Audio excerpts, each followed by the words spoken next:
NF news देख रहे हैं आप। मैं हूं आपके साथ रोहित। पश्चिम बंगाल के दक्षिण 24 परगना के बाउरीपुर में 12 साल की बच्ची के साथ जो हुआ उसने पूरे देश की रूह कपा दी। दरिंदे प्रभास मंडल ने बच्ची को अगवा किया, उसके साथ बर्बरता की और मारकर बोरे में उसका शव बंद किया और तालाब में फेंक दिया। इस खौफनाक वारदात के बाद पूरे बंगाल में ऐसा बवाल मचा कि कानून व्यवस्था की धज्जियां उड़ गई। ये सवाल उठने लगा।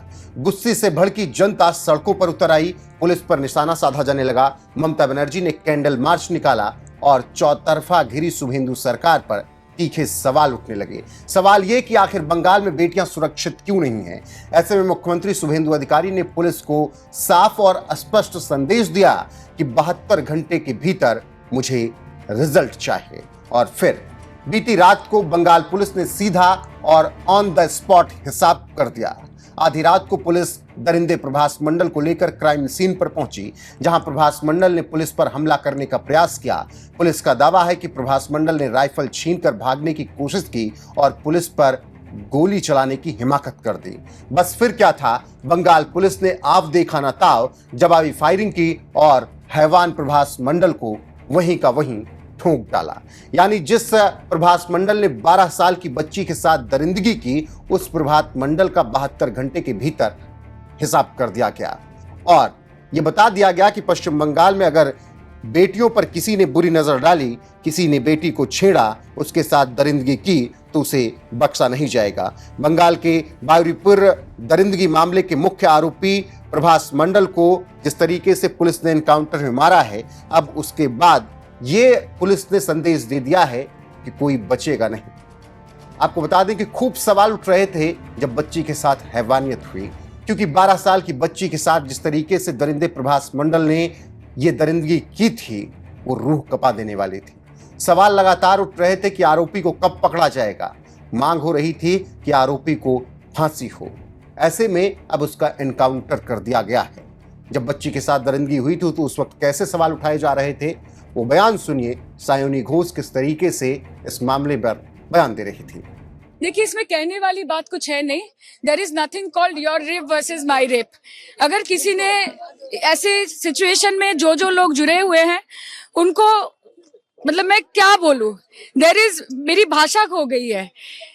बोलते हैं ना, कड़ी से कड़ी सजा, ऐसी सजा मिले कि आगे जाके जिनके भी जहन में या दिमाग में चल रहा है कि किसी भी बच्चे पे या किसी भी महिला पे अत्याचार करे, उसकी रूह कांप जाए। हमारा विश्वास रहेगा हमारे आदरणीय मुख्यमंत्री के ऊपर that justice will be delivered. और पुलिस की जगह से भी अगर कोई डेरिलिक्शन ऑफ ड्यूटी, अर्थात अगर कोई नेग्लिजेंस हुआ है, तो वो देखेंगे, उसका असेसमेंट होगा, उसका विचार होगा। अब जब इस तरीके से तमाम सवाल उठने लगे और आरोपी को फांसी देने की मांग होने लगी, जगह जगह प्रदर्शन होने लगे, ममता बनर्जी कैंडल मार्च निकालने लगी, तो फिर पुलिस एक्शन में आई, मुख्यमंत्री शुभेंदु अधिकारी एक्शन में आए और 72 घंटे के भीतर आरोपी का काम तमाम कर दिया गया। और यह बता दिया गया कि यह पश्चिम बंगाल की पूर्व सरकार नहीं है, जहां की मुख्यमंत्री ये कहेंगे कि 8 बजे के बाद बच्चियों को निकलना नहीं चाहिए वरना उनके साथ गलत होगा। याद होगा ममता बनर्जी इसी तरीके से बयान देती थी। आरजी कर मेडिकल मामले में जिस तरीके से बेटी की दरिंदगी के बाद ममता बनर्जी आरोपियों को बचाने में लगी रही, जिस तरीके से उससे पहले कई बार बच्चियों के साथ हैवानियत होती रही और आरोपी बचकर निकलते रहे, वो सवाल खड़े करता था ममता बनर्जी की सरकार पर। आज जब ममता बनर्जी बच्ची के साथ हैवानियत के बाद कैंडल मार्च निकाल रही थी, तो शुभेंदु अधिकारी ने बता दिया, यहां पर बच्चियों के साथ अगर दरिंदगी की जाएगी तो फैसला उत्तर प्रदेश वाले स्टाइल में होगा, यानी सीधा एनकाउंटर। और वही हुआ। अब इसके बाद क्या कुछ कहा जा रहा है, सरकार की तरफ से विधायक क्या कुछ कह रहे हैं, उनका ही बयान सुनिए। एक नाबालिका नहीं, उसको शिशु कहे जा सकती है, उसको रेप किया, वो तो जो लोग किया वो लोग शैतान है, हेवन है। ये लोगों का तो यही हाल होना चाहिए। पर हम लोग तो थैंक्स देंगे शुभेंदु अधिकारी को, क्योंकि हमारा जो मुख्यमंत्री है माननीय शुभेंदु अधिकारी जी ने हमेशा कहा है कोई नो टॉलरेंस, और गुंडा दमन बिल भी आ रहा है, तो नो टॉलरेंस मतलब उन्होंने कहा है हम लोग ऐसे ऐसे मामलों में, रेप के मामलों में हम लोग सुबह जमा करेंगे और रात को खर्च कर देंगे। ऐसे तो हम लोग नहीं चाहते कि किसी को मार देना या कुछ, पर जो लोग जो लोग आइन को हाथ में लेंगे तो हम लोग उसका तो ऐसा ही हाल होगा। तो थैंक्स टू हमारा माननीय मुख्यमंत्री जी को कि उन्होंने जो कहा वही किया। पर हम लोग ऐसे नहीं चाहते कि एनकाउंटर हो जाए, पर वो दुष्कृति जो है, वो जो क्या बोले, वो जो आइन को हाथ में लेने वाला जो है, वो पुलिस के साथ छेड़खानी ना करती तो शायद एनकाउंटर ना होता, पर उसको तो पकड़ा गया था, उसके ऊपर केस चलता। पर हम लोग सोचते हैं जो हुआ ठीक ही हुआ।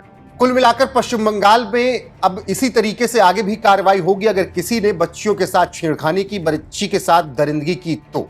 आपको बता दें कि 4 जुलाई को 12 साल की बच्ची लापता हुई थी और उसकी खोजबीन की जा रही थी और अगले दिन सूरजिया हाट इलाके से एक बोरे के अंदर बच्ची का शव बरामद हुआ, जिसके बाद स्थानीय लोगों का गुस्सा फूट पड़ा। नाराज ग्रामीणों ने बायरीपीर जयनगर रोड जाम कर दिया, टायरों में आग लगा दी, पुलिस के वाहनों में भारी तोड़फोड़ कर दी।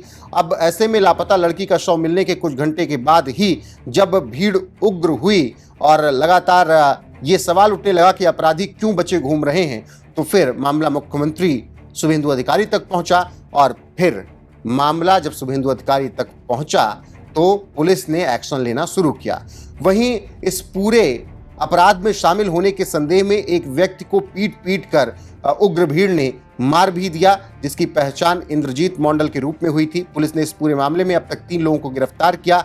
मामले की विस्तृत और गहनता से जांच करने के उद्देश्य से प्रशासन द्वारा 6 सदस्यीय विशेष जांच टीम गठित की है और अब ऐसे में मुख्यमंत्री शुभेंदु अधिकारी जब दक्षिण 24 परगना के पुलिस अधीक्षक कार्यालय में पीड़ित परिवार से मुलाकात करने पहुंचे थे तो उन्होंने आश्वासन दिया था पीड़ित परिवार को कि जिसने भी बच्ची के साथ दरिंदगी की है वो बचेगा नहीं, और आखिरकार वही हुआ और आरोपी को ठोक दिया गया, प्रभास मंडल को जहन्नुम पहुंचा दिया गया। बहरहाल बने रहिए हमारे साथ, जो भी अपडेट आएगी आप तक जरूर पहुंचाएंगे। अभी के लिए इस वीडियो में बस इतना ही। नमस्कार।